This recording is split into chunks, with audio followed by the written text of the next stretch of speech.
1. 시조 동명성황. 동명성황 요약. 1. 이름 주몽 또는 추모. 2. 생년 기원전 58년 봄 4월 5일.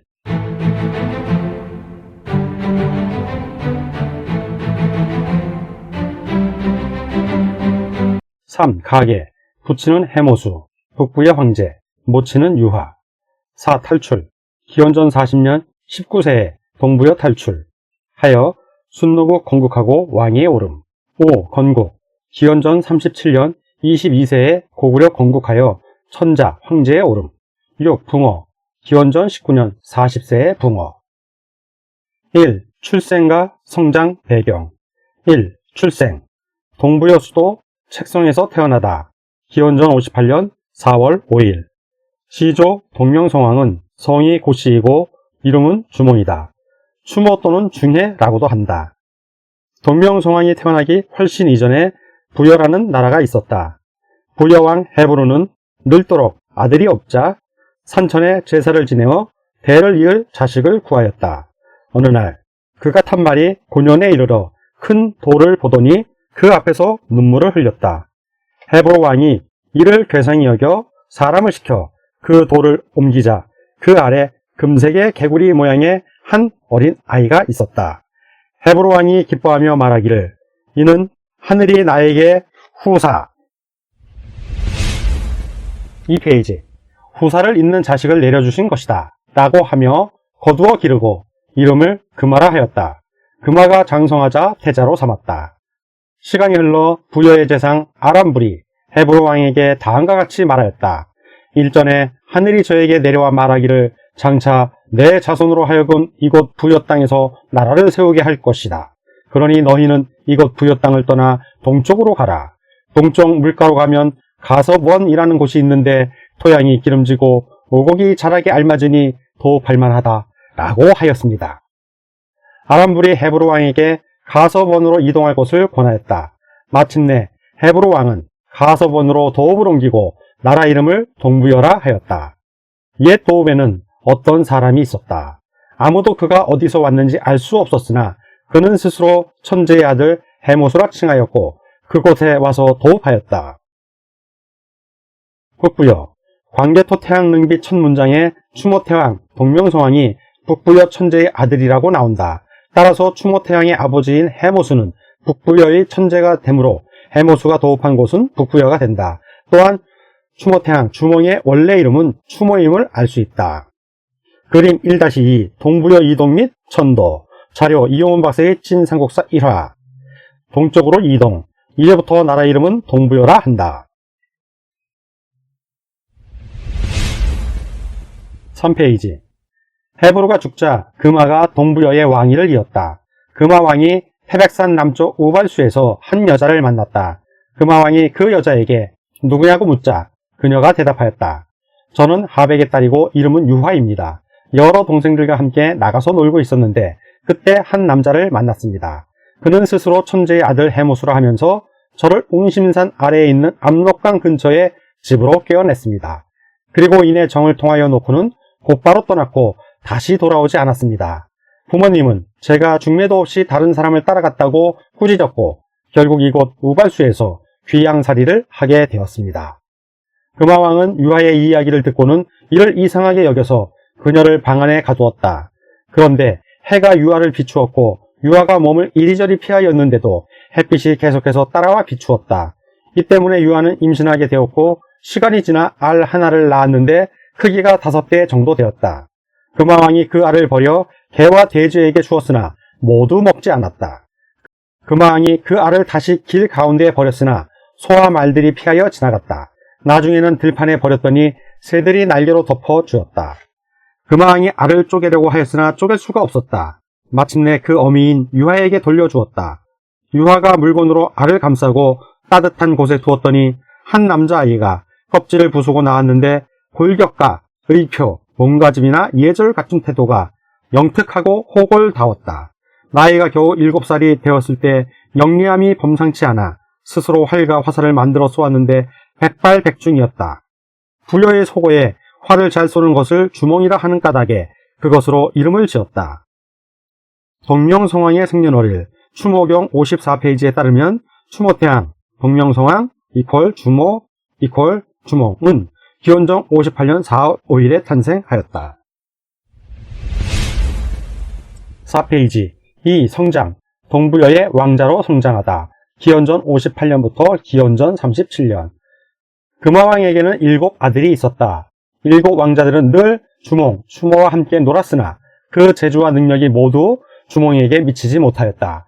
그 맏아들 대소왕자가 금화왕에게 말하기를 주몽, 추모는 사람이 낳은 자식이 아닙니다. 게다가 엄청나게 용감합니다. 만약 그를 일찍 도모하지 않으면 반드시 후환이 생길 것입니다. 청컨대 아바마마 주몽을 제거하시옵소서 라고 하였다. 그러나 금화왕은 대소왕자의 말을 듣지 않고 주몽에게 왕실의 말을 관리하게 하였다. 왕자로 자란 주몽.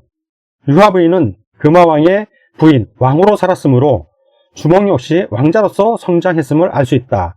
어린 시절 금화왕의 7 왕자들과 함께 놀면서 성장하였다는 것이 이를 반증한다. 주몽은 말을 관리하다가 무척 빠른 말을 알아보았다. 그는 그 말에 먹이를 쥐어서 야위게 하는 대신 느리고 둔한 말은 잘 먹여서 살찌게 하였다.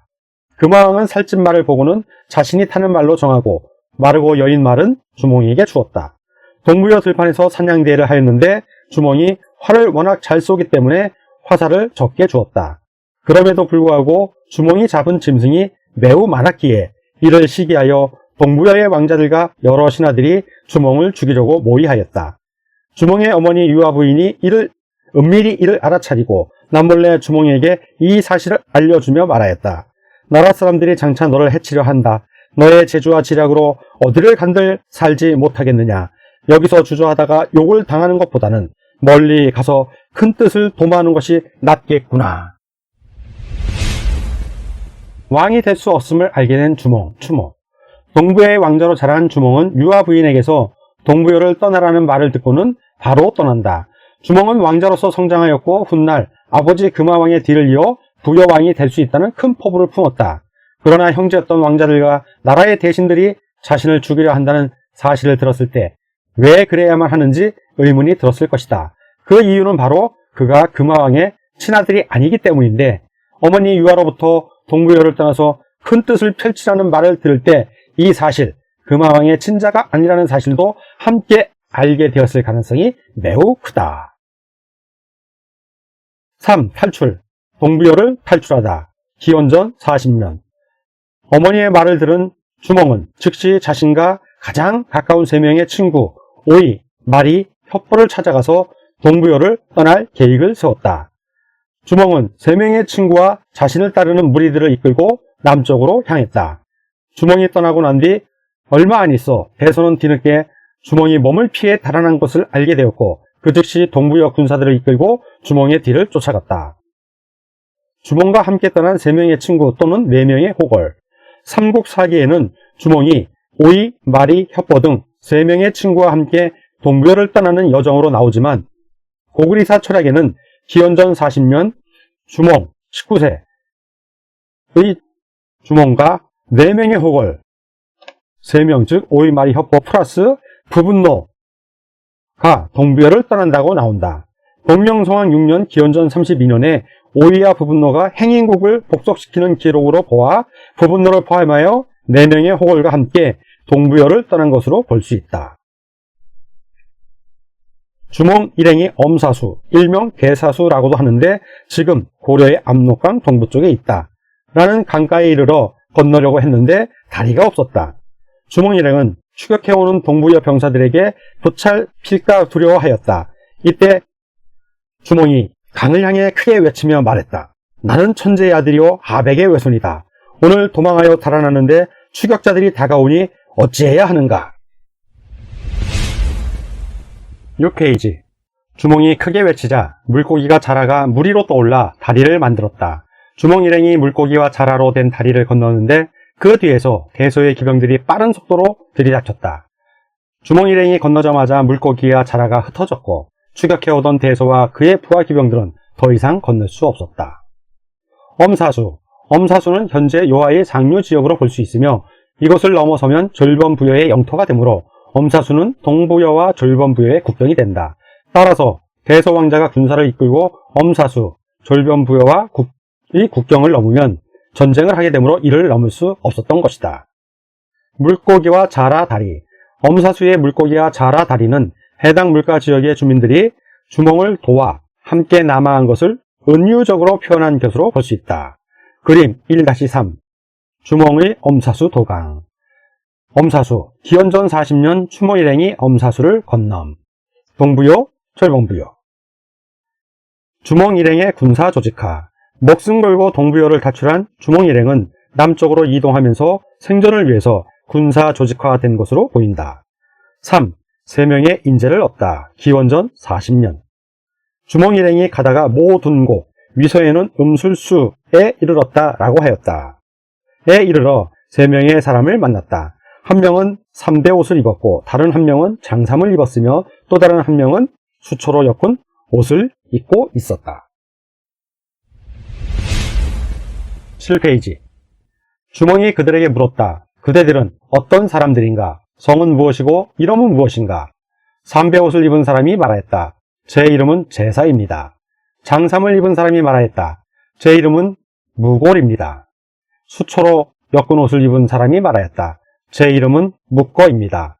3명 모두 성씨는 말하지 않았다. 그래서 주몽은 그 3사람에게 성씨를 주었다. 제사에게는 극씨를, 무골에게는 중실씨를, 묵거에게는 소실씨를 성씨로 주었다. 이윽고 그들 3사람에게 주몽이 말하였다. 내가 바야흐로 하늘의 크나큰 명령을 받아 나라의 기틀을 열려고 한다. 그런데 마침 그대들 3명의 현명한 사람을 만났으니 어찌 하늘에서 주신 인재가 아니겠는가. 마침내 그들의 능력을 살펴보고 각자에게 맞는 일을 맡기고 그들과 더불어 졸본천, 위서에는 홀승골성에 이르렀다라고 하였다. 에 이르렀다. 제사, 무골 및 묵고의 정체. 제사는 헤아리고 생각한다는 뜻이므로 행정 전문가, 문관으로 볼 수 있다. 무골은 무사로서 강직하다는 뜻이므로 군사 전문가, 무관으로 볼 수 있다. 묵고는 수초로 만든 옷을 입은 것으로 보아 해상 무역 전문가, 상인으로 볼 수 있다. 주몽이 남쪽으로 가면서 3명의 인재를 얻었다는 것은 고구려를 건국하는 과정에서 수많은 인재들을 영입하면서 세력을 키워갔음을 알 수 있다. 8페이지. 4. 원년. 주몽이 고구려를 건국하다. 기원전 37년. 주몽은 졸본천 주변의 토양이 기름지고 아름다우며 자연지세가 험하고 단단한 것을 보고 드디어 도읍하려 하였다. 그러나 궁시를 지을 겨를이 없었기에 단지 비류수가에 초막을 짓고 살았다. 나라 이름을 고구려라 하였는데 이로 인하여 고씨를 성씨로 삼았다. 기원전 37년 그의 나이 22세에 주몽은 고구려의 시조 태왕이 되었다. 졸본의 위치. 주몽은 졸본에서 고구려를 건국한다. 졸본의 뜻은 해가 떠오르는 땅이라는 뜻이다. 엄사수 아래 해가 떠오르는 곳이라는 지명을 가진 곳이 있다. 바로 조양이다. 저자, 즉 이용훈 박사는 조양 부근을 고구려의 첫 수도인 졸본으로 본다. 고구려 제2대 유리명왕이 서기 3년에 국내선, 나라한 지역의 도성, 위남성, 지금의 북경 부근으로 천도한 이후 졸본, 조양을 동도, 동쪽의 도읍이라 부르게 된다. 그림 1-4 기원전 37년 주몽의 고구려 건국. 고구려 건국 기원전 37년 주몽이 졸본에서 고구려 건국. 졸본, 고구려. 고구려 건국 버전 2. 삼국사기 고구려 본기에는 주몽의 고구려 건국에 대한 기록이 하나 더 있다. 이른바 고구려 건국 버전 2가 되는데 그 내용은 다음과 같다. 주몽이 졸본부여에 이르렀는데 졸본부여의 왕은 아들이 없었다. 왕이 주몽을 보고 보통 사람이 아님을 알고 딸을 아내로 삼게 하였다. 왕이 죽자 주몽이 왕위를 이었다. 이때 주몽의 나이가 22세로 한나라 교원제 건소 2년 이었고 신라 시조 혁거세 21년 갑신년이었다.